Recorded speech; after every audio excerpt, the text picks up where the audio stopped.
Hello student, इस video के अंदर हम फंक्शन का एक और टाइप डिस्कस करेंगे जिसको हम बोलते हैं सिग्नम फंक्शन। राइट, क्या बोलेंगे? Signum function. तो इस फंक्शन का नाम क्या है? Signum function. ओके, ध्यान से देखो, सिग्नम। ओके, तो ध्यान से देखो, फंक्शन जो है वो R2R डिफाइंड है, यानी आपका डोमेन भी रियल नंबर और आपका जो कोडोमेन या रेंज जो भी बोलो वो भी रियल नंबर से। तो इसमें फंक्शन किस टाइप का होता है? ध्यान से देखो, ये कर्ली ब्रैकेट है कि अगर आप x की वैल्यू ग्रेटर देन 0 ले रहे हो, ओके, ऐसा फंक्शन, ध्यान से देखना, सिग्नम फंक्शन किसको बोलेंगे? ऐसा फंक्शन जिसमें आप x की वैल्यू ग्रेटर देन 0, यानी x की वैल्यू 0 से बड़ी है, मतलब 1 2 3 4 5 कोई भी वैल्यू लेते हो तो उसकी रेंज आपको 1 मिलेगी। x की वैल्यू 0 रखने पर fx का आंसर, अच्छा fx का मतलब ही क्या होता है? y। ध्यान से देखो, मैंने पहले भी बताया था। तो x की वैल्यू 0 से बड़ी रखने पर, यानी पॉजिटिव वैल्यू रखने पर रेंज क्या आएगी? 1 आएगा। ओके, अगर आप x की वैल्यू 0 रखते हो तो आपको रेंज 0 ही मिलेगा, और x की वैल्यू लेस देन 0 यानी नेगेटिव वैल्यू रखोगे तो आपको रेंज क्या मिलेगा? -1। यानी आपका डोमेन क्या है? रियल नंबर है, लेकिन आपकी रेंज क्या होगी? 1 0 -1। तो ध्यान से देखो, बराबर आपको समझना है कि ऐसा फंक्शन जिसमें x की वैल्यू अगर आप 1 2 3 मतलब 0 से बड़ी वैल्यू, पॉजिटिव वैल्यू रखते हो तो रेंज कितना आएगा? 1। ऐसा फंक्शन जिसमें x की वैल्यू 0 रखने पर आंसर क्या आ जाए? 0 आ जाए, मतलब रेंज 0 आ जाए। और ऐसा फंक्शन जिसमें x की वैल्यू लेस देन 0 यानी नेगेटिव रखने पर आंसर -1 आ जाए, तो उस टाइप के फंक्शन को हम क्या बोलेंगे? सिग्नम फंक्शन बोलेंगे। तो इसका डोमेन क्या होगा? डोमेन यानी ये सारी वैल्यू, देखो आप पॉजिटिव वैल्यू भी रख सकते हो, नेगेटिव वैल्यू भी रख सकते हो, 0 यानी रियल नंबर होगा, लेकिन रेंज क्या होगी? हमेशा 1 0 -1। रेंज आपकी क्या रहेगी? 1 0 -1। तो इस टाइप के फंक्शन को हम क्या बोलते हैं? Signum function. देखो ध्यान से देखो, यहाँ पर मैंने एक टेबल बनाया है। x की वैल्यू 0 तो आंसर क्या है? 0, तो मैंने लिख दिया। x की वैल्यू 1 यानी ग्रेटर देन 0। देखो यहाँ से जो वैल्यू स्टार्ट होगी वो क्या है? Greater than 0। तो x ग्रेटर देन 0 पर आंसर हमेशा क्या मिलेगा? 1, यानी 1 रखने पर भी 1, 2 रखने पर भी 1, 3 रखने पर भी 1, 4 रखने पर भी 1 और 5 रखने पर भी 1।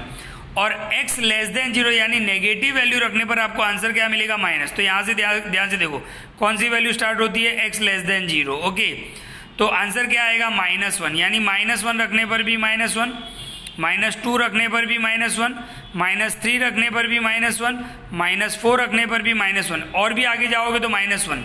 तो 0 रखने पर 0 आंसर, ग्रेटर देन 0 यानी 0 से बड़ी वैल्यू रखने पर आंसर 1, और 0 से छोटी वैल्यू यानी नेगेटिव वैल्यू रखने पर आंसर -1। तो उस टाइप के फंक्शन को हम क्या बोलेंगे? Signum function. अच्छा, सिग्नम फंक्शन को कुछ इस तरीके से भी बताते हैं, ये ध्यान से देखो, fx is equal to mod x upon x, x is not is equal to 0, x 0 नहीं है, मतलब देखो x की वैल्यू आप 1 ले लो।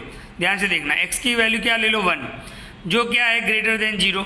हमने देखा था कि x की वैल्यू अगर 0 से बड़ी है तो आंसर 1 ही आएगा। तो ध्यान से देखो, यहाँ पर मैं सब्स्टिट्यूट करता हूँ x की जगह पर 1, तो mod 1 अपन 1, mod 1 यानी 1, 1 अपन 1 यानी 1 आ जाएगा। मान लो कि x की वैल्यू आप 2 ले रहे हो, जो क्या है? ग्रेटर देन 0, तो 2 पे भी आंसर क्या आएगा? 1। तो यहाँ पर रखो आप mod 2 अपन 2, mod 2 का आंसर 2 और ये नीचे 2, 2 2 कैंसिल यानी 1। तो आपने देखा। अच्छा, x की वैल्यू मान लो कि मैं -3 ले रहा हूँ, जो क्या है? लेस देन 0, तो -3 पे तो आंसर क्या बता रहा है? -1। तो देखो मैं यहाँ पे सब्स्टिट्यूट कर रहा हूँ, mod x अपन x, x की वैल्यू कितनी लेनी है आपको? -3, तो नीचे भी x ही है। अच्छा, मोड के अंदर से बाहर निकलेगा तो +3 और ये नीचे -3, 3 3 कैंसिल और ये माइनस रहेगा, यानी आंसर कितना आया? -1। तो इस तरीके से भी बताते हैं सिग्नम फंक्शन को, इस तरीके से भी बताते हैं और इस तरीके से भी बताते हैं। और x इज इक्वल टू 0 पर तो आंसर क्या है? 0। x इज इक्वल टू 0 पर तो आंसर क्या है? 0।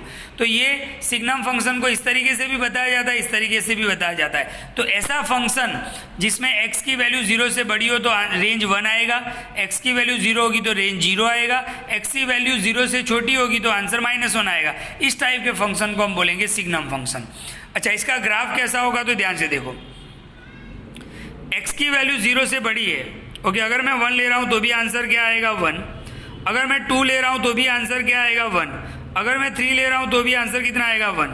अगर मैं 4 ले रहा हूँ तो भी आंसर 1 आएगा, लेकिन 0 ले रहा हूँ तो 1 नहीं आएगा, इसलिए यहाँ पर ऐसे इसको ब्लॉक रखेंगे।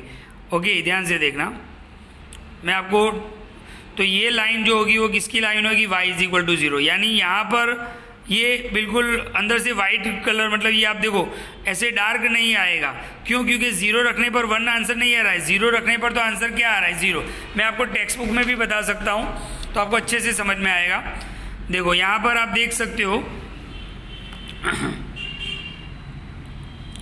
आप देख सकते हो, देखो यहाँ पर ब्लैंक है, अंदर बीच में वाइट कलर दिख रहा है आपको, यानी 0 रखने पर आंसर 1 नहीं आ रहा है, बाकी 1 रखो तो आंसर 1, 2 रखो तो आंसर 1, तो इस टाइप की लाइन मिलेगी आपको। अच्छा, अगर आप कोई भी नेगेटिव वैल्यू रखते हो मैं आपको यहाँ पे बताऊँ, अगर आप कोई भी नेगेटिव वैल्यू रखते हो, देखो नेगेटिव वैल्यू पर आंसर क्या दे रहा है, -1, तो ध्यान से देखना, -1 पे भी आंसर 1, -2 पे भी आंसर -1, -3 पे भी आंसर -1, तो इस तरीके से ये बनेगा।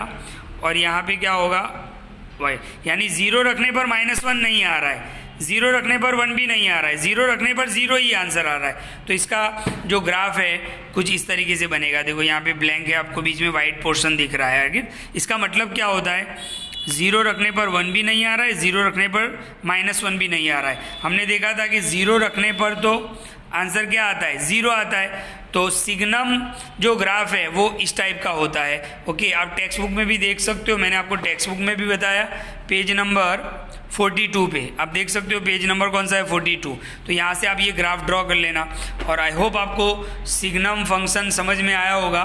तो सिग्नम फंक्शन वो फंक्शन है, एक बार वापस बोल देता हूँ कि x की वैल्यू अगर आप 0 से बड़ी रखोगे तो रेंज आपको 1 मिलेगा, x की वैल्यू 0 रखोगे तो रेंज आपको 0 मिलेगी, और x की वैल्यू लेस देन 0 यानी नेगेटिव वैल्यू रखोगे तो आपको -1 मिलेगा। इसी टाइप के फंक्शन को सिग्नम फंक्शन बोलते हैं। इस तरीके से भी उसको बताते हैं और इस तरीके से भी उसको बता सकते हैं। Thank you.